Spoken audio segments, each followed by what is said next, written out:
Hi everyone. तो आज मैं आपके साथ शेयर करूंगी मेरे कान्हा जी का मॉर्निंग रूटीन। तो सुबह सबसे पहले नहा धोकर रेडी होकर मैं भगवान जी को उठाती हूँ।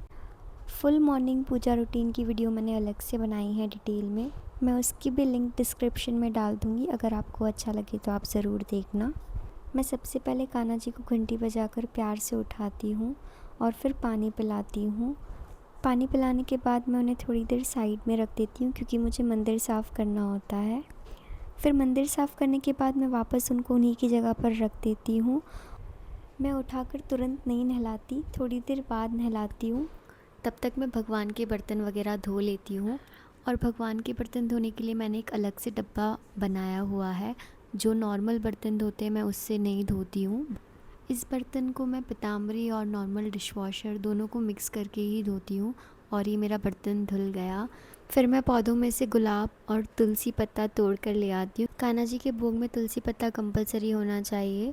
और सुबह के भोग में मैं दूध, ड्राई फ्रूट्स, मिश्री या ऐसा कुछ ही लगाती हूँ। और मैंने ये अलग से पानी ले लिया है जिससे मैं कान्हा जी को नहलाऊँगी। ये सब एक ट्रे में लेकर मैं ऊपर आ जाती हूँ।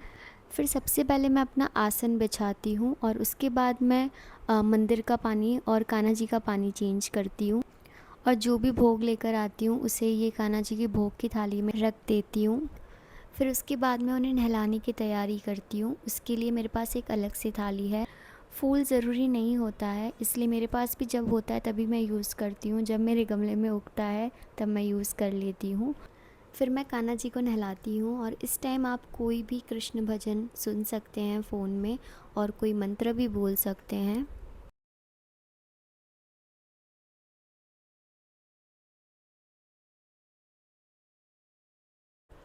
फिर नहलाने के बाद मैं उन्हें उनके टॉवल से पोंछती हूँ। कहते हैं कि कृष्ण भगवान की जो सेवा होती है वो आपको एक बच्चे की तरह करनी होती है, जैसे वो आपके बच्चे हैं। बट आपको ध्यान में रखना चाहिए कि वो है तो एक भगवान ही। इसीलिए आप भी बहुत ज़्यादा तामझाम में ना पड़े, जो सिंपल चीज़ें हैं वही फॉलो करें। मुझे भी जो जो मेरे पंडित जी ने बताया मैं वही वही चीज़ें करती हूँ। तो मैंने फाइनली डिसाइड कर लिया कि मैं आज उन्हें ये पहनाऊँगी। फिर कपड़े निकालने के बाद मैं तुरंत ही सब कुछ समेट के रख देती हूँ। मुझे कुछ भी मैसी मैसी नहीं अच्छा लगता है। और ज्वेलरी जो है वो अभी मेरे पास एक ही है, क्योंकि मुझे अच्छी ज्वेलरीज अभी तक नहीं मिली है। ये मेरी मम्मी ने ही दी थी जब मुझे उन्होंने कान्हा जी दिया था। और ये कान्हा जी का मैंने एक ऐसे ही कपड़ा कुछ भी पोंछने के लिए रखा है, और दूसरा टावल है। और मेरे पास 2 मोर पंख है, एक मेरी मम्मी ने दिया था और एक मौसी ने। फिर मैं कान्हा जी का नाइट बेड हटा के उनका सिंहासन उनकी जगह पर रख देती हूँ, और फिर बाद में उन्हें कपड़े पहनाती हूँ। कान्हा जी को हमारे घर आए हुए अभी 2 मंथ्स भी नहीं हुए हैं, बट मुझे ऐसा होता है कि मैं बेस्ट से बेस्ट करूँ उनके लिए। कपड़े पहनाने के बाद मैं उन्हें उनकी ज्वेलरीज पहनाती हूँ, मुकुट लगाती हूँ और उन्हें उनके सिंहासन पे बैठा देती हूँ।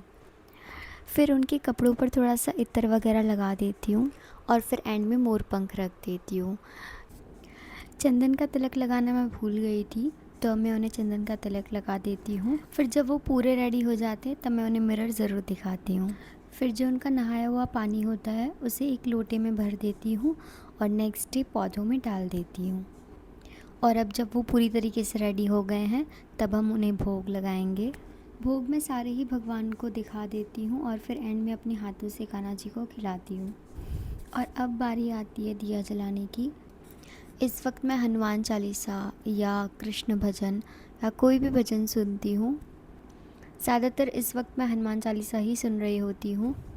कृष्ण भजन और भजन वगैरह मैं चाय बनाते वक्त सुनना ज़्यादा प्रेफर करती हूँ। फिर हाँ, दिया जलाने के बाद मैं अगरबत्ती या धूप ज़रूर जलाती हूँ। फिर एंड में मैं कृष्ण जाप करती हूँ, जो मुझे पंडित जी ने रिकमेंड किया है, 108 बार, सुबह शाम 2 बार। फिर इसी के साथ मेरी सुबह की पूजा ख़त्म होती है। सुबह की पूजा करने में मुझे ऑलमोस्ट 1 घंटे लग जाते हैं, और मैं अपना आसन भी उसी टाइम हटा देती हूँ वहाँ से। फिर मैं नीचे आकर एक दिया मटके के पास रखती हूँ जो पितरों का हम जलाते हैं, और दूसरा दिया तुलसी पर रख देती हूँ। फिर 10-15 मिनट बाद आकर मैं यहाँ से भोग हटा देती हूँ, क्योंकि नहीं तो फिर यहाँ पर ना चिटी चिटी हो जाती है, और भोग जो है वो सब में बांट देती हूँ। और अगर चींटी लग जाए तो फिर मैं उसे गाय को खिला देती हूँ। फिर कान्हा जी के जो कल के कपड़े थे उसे मैं धो देती हूँ, और इसे मैं पानी से ही धोती हूँ। और धोकर मंदिर के सामने ही एक जगह है, मैं उसे वहीं पर सुखा देती हूँ। और यहाँ पर ना हल्की हल्की धूप भी आती है तो सूख जाता है। और ये कान्हा जी को जो नहलाया था वो पानी है, इसे मैं नेक्स्ट डे पौधों में डाल देती हूँ जब मैं पौधों में पानी डालने जाती हूँ।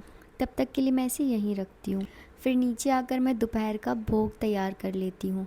मैं ट्राई करती हूँ कि मैं दोपहर के टाइम बिना प्याज लहसुन का ही कुछ बनाऊँ और ऊपर आकर उन्हें भोग लगा देती हूँ। और अगर दोपहर के टाइम आपके पास प्याज लहसुन बगैर वाला खाना ना हो तो आप मिश्री भी लगा सकते हो। बस कोई भी भोग लगाओ उसमें तुलसी का पत्ता ज़रूर होना चाहिए। फिर 15-20 मिनट बाद आकर मैं यहाँ से भोग हटा देती हूँ और यही खाना मैं खुद खा लेती हूँ। और इसमें जो तुलसी का पत्ता होता है वो आपको फेंकना नहीं होता है, वो खुद ही खाना होता है। और फिर दोपहर हो जाती है, 12-1 बजे के बाद मैं भगवान को सुला देती हूँ लाइट ऑफ और पर्दा लगाकर। तो ये था मेरे कान्हा जी का फुल मॉर्निंग रूटीन। आपको कैसा लगा प्लीज़ कमेंट में ज़रूर बताना और लाइक शेयर सब्सक्राइब ज़रूर करना। मिलते हैं नेक्स्ट वीडियो में, तब तक के लिए बाय बाय।